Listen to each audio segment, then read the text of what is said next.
জয় গুরু জয় মা বগলা। আপনাদের সকলকেই স্বাগত। রাশিচক্রের ষষ্ঠ ঘর হলো কন্যা রাশি।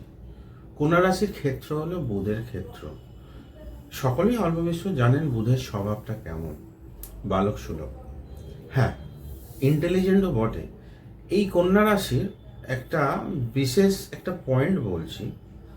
এই রাশির যে জাতক বা জাতিকা যেই থাকুন না কেন, জীবনে উন্নতি করার পেছনে এমন কোনো ব্যক্তির সান্নিধ্য এদের পাওয়া উচিত যাতে আগামী দিনে ভাগ্যোন্নতি করতে সহায়তা হয়। তার কারণ এরা কিন্তু 11th আওয়ারে একটু বালক সুলভ চিন্তাধারার জন্য অনেকটা পিছিয়ে পড়ে। ঠিক আছে, 1433 সালে কন্যা রাশি কেমন যাবে সর্বাপেক্ষ আসি শরীরশাস্ত্র বিষয়। এই বছর একটা মেন যে সমস্যা হচ্ছে, এই রাশির যারা আছেন অবশ্যই খাবার বিষয়ে খুব সতর্কতা দরকার। না হলে লিভারের সমস্যা বা গ্যাস বা স্পাইনাল কর্ড বা কোমরের নিচের দিকের এই সমস্যায় এরা কিন্তু ভুগবে। পারিবারিক ক্ষেত্রে যতটা না বিপত্তি এদের কাছে আসবে, তার থেকে বেশি সমস্যা এদের কিন্তু শরীরস্বাস্থ্য বিষয়। কর্মক্ষেত্রে খুব ভালো কিছু যোগ রয়েছে। যারা চাকরি করছেন, এই নয় যে চাকরি ক্ষেত্রে তাদের প্রমোশন নেই, প্রমোশন আছে, পদোন্নতি আছে, আর্থিক যোগ ভালো। ব্যবসায়ীদের ক্ষেত্রে প্রচুর পয়সার যোগ রয়েছে, মানে ব্যবসা ক্ষেত্রে প্রচুর মুনাফার যোগ যেরকম দেখা যাচ্ছে। একটা অনুরোধ করব, কোনো ফাটকা বা শেয়ার মার্কেট এইসব জায়গায় পয়সা ইনভেস্ট করবেন না। তার একটাই কারণ, আপনাদের জীবনে চাই কর্মক্ষেত্র হোক যাই হোক না কেন, এই বছরে কুচক্রী ব্যক্তি অর্থাৎ এমন কোনো ব্যক্তির সান্নিধ্য বা এমনভাবে তারা থাকবেন যাদের জন্য আপনাদের এই বছর প্রচণ্ড পরিমাণে ক্ষতির সম্মুখীন হতে হবে। চাই আর্থিক দিক দিয়ে হোক, চাই শারীরিক দিক দিয়ে হোক, চাই সম্মানের ক্ষেত্রে হোক। অবশ্যই এটা আপনাদের একান্তই ভাবনার বিষয়। এবার আসি লেখাপড়া। বিদ্যার্থী বা যারা লেখাপড়া করছেন, যেহেতু এটা সকলেই জানেন কন্যা রাশির জাতক জাতিকারা খুবই ইন্টেলিজেন্ট হন, হ্যাঁ, লেখাপড়ার কিন্তু যোগ যথেষ্ট ভালো। এই বছরে কিছু ভালো ভালো যোগ ঘটেছে। কেউ বলছেন বিপরীত রাজ্য, আমি কারোর কথা বলছি না।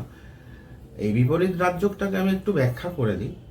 এটাকে বলে ভৃষদৃশ্য রাজ্য, অর্থাৎ পাপপতি পাপস্থানে থাকাটা। যেমন রবি দ্বাদশপতি হয়েও অষ্টমে তুঙ্গ হচ্ছে। এর ব্যাখ্যাটা দিই, তাহলে আপনারা বুঝতে পারবেন। রবি তো সরকারি চাকরির মুখ্য কারক, তো মুখ্য কারক হলে তার জন্য তো আপনাদের লেখাপড়া করতে হবে, সেই আসছে বিদ্যাস্থান। যারা সরকারি চাকরির জন্য লেখাপড়া করছেন, প্রস্তুতি নিচ্ছেন, তাদের কিন্তু সাফল্য দেখা যাচ্ছে। হ্যাঁ, পার্টিকুলার সরকারি চাকরি বলে না, বেসরকারি চাকরির ক্ষেত্রেও শুভ ফল তারা পাবেন, চাই বাইরে যেতে চান কি দেশের মধ্যে থাকতে চান। যেমন ধরুন রাজনীতিবিদ, যারা সমাজসেবামূলক কাজের সঙ্গে যুক্ত, বা যারা টিচার বা শিক্ষকতা করছেন, তাদের জন্য প্রচণ্ড ভালো বছর এই বছরটা। এবার আসি বিবাহিত জীবন। বিবাহিত জীবনে দেখা যাচ্ছে সপ্তম কারক গ্রহ তুঙ্গ হচ্ছে, ঠিক কথা, ঠিক আছে, তার দরুন ভালো পরিবার পাবে, সেটাও ঠিক কথা। কিন্তু সপ্তমস্থ শনিদেব অবস্থান করার দরুন একটু সমস্যা আসবে, বিলম্ব হবে, কিন্তু সাফল্য পাবেন।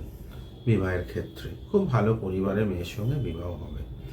প্রেমের ক্ষেত্রে বলতে গেলে অল্প বিস্তর বাধা আসবে যারা প্রেম করছেন। আর যারা চেষ্টা করছেন প্রেমের জন্য, বা কাউকে পছন্দ হয়েছে তার কাছে গিয়ে কিছু বলবেন, সেখানে অন্তত আপনারা আপনাদের দিনক্ষণ দেখে এগোন, নিজের সময় দেখে এগোন, তাহলে ভালো ফল লাভ করতে পারবেন। ভ্রমণযোগের ব্যাপারে বলতে গেলে দেখা যাচ্ছে কন্যা রাশির ক্ষেত্রে ভালো আছে।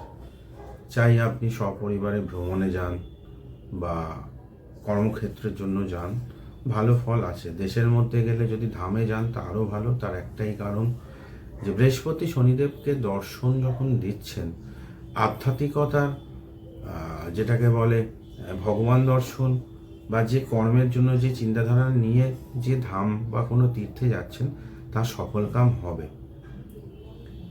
এবার আসি প্রতিকার। প্রতিকার বলার অর্থ হচ্ছে সমস্যার সমাধান। এই বৃহস্পতি শনিদেবকে দেখার দরুন, ঠিক আছে, যদি পারেন তো বাড়িতে সত্যনারায়ণ পুজো করতে পারেন, বা কেউ যদি দীক্ষিত থাকেন দশ মহাবিদ্যার যদি কোনো হোমযজ্ঞ করতে পারেন তাহলে খুবই ভালো, সামর্থ্য অনুযায়ী করবেন। আর যদি পারেন বিষ্ণুজির অষ্টোত্তর শতনাম, দক্ষিণা কালী মায়ের ধ্যান মন্ত্র, এগুলো যদি পাঠ করতে পারেন খুব ভালো ফল পাবেন। আমার এই চ্যানেলটা যদি ভালো লেগে থাকে অবশ্যই সাবস্ক্রাইব করুন, এবং কিছু যদি প্রশ্ন থাকে কমেন্ট বক্সে কমেন্ট করুন। আর এই ভিডিওটা যদি ভালো লেগে থাকে শেয়ার করুন, লাইক করুন। নমস্কার।